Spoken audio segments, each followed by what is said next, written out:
Good morning. I'm Brian Reagan. This is Tyler Kelly. And welcome you to Mornings with Brian and Tyler. Today we're in Proverbs 16, verse 18. Tyler. Pride goes before destruction and a haughty spirit before a fall. All right. So this proverb repeated in the New Testament. It's a very well-known proverb. It's been appropriated in literature, in movies. It's been taken everywhere. The main issue here, and this is always the challenge, is balancing where the Proverbs tells us the righteous stand bold as a lion. And people sometimes go, well, if you're standing bold as a lion, that's because you're prideful. No.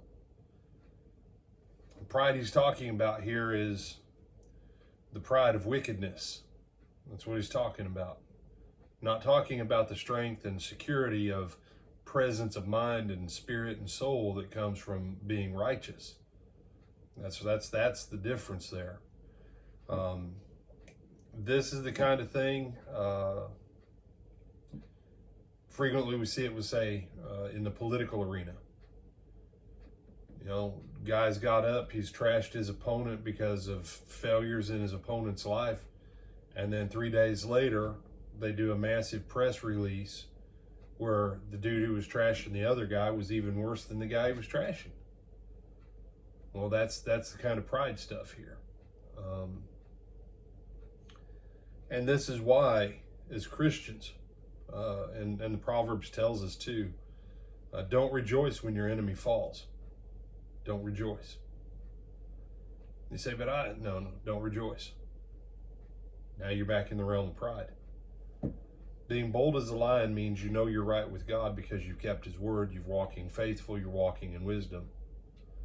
Being prideful, at the heart of pride, is glorying over the failure of other people that you never really liked in the first place. Or you're glorying over your success versus their lack of success, or maybe they're successful but not as much. That's always the issue with pride.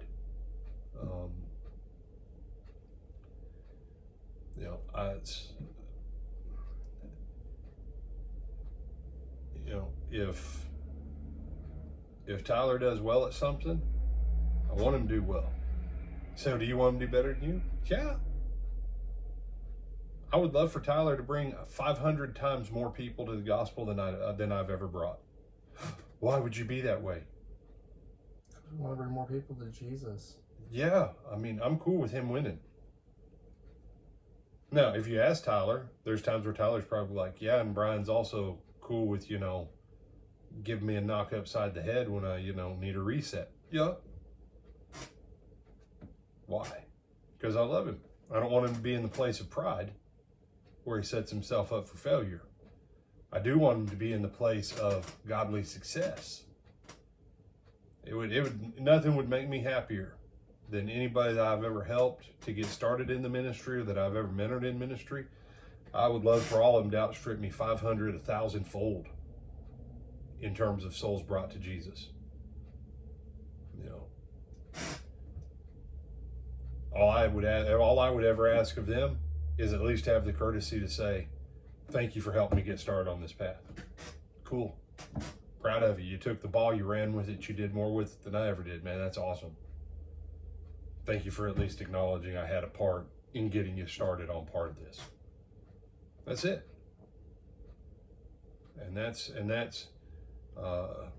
there was a song, Tyler, back in the 80s, and it was a terrible song, right? Because the point of the song was kind of terrible. It was about a boyfriend and a girlfriend fighting with each other.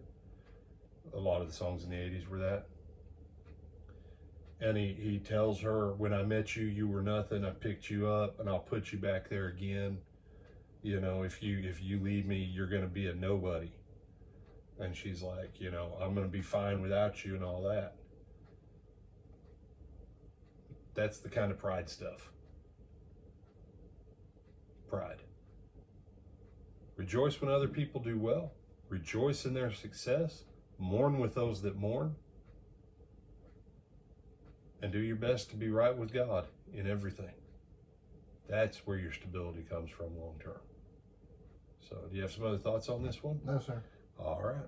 With that, I'm Brian Reagan. This is Tyler Kelly. And we're going to see him back At because at 12:30, because today we kick off, we finish the Gospels. Today we kick off.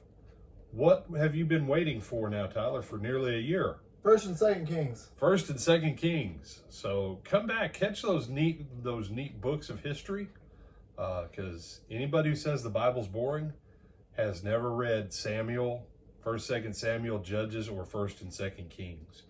So looking forward to that. We'll see you then.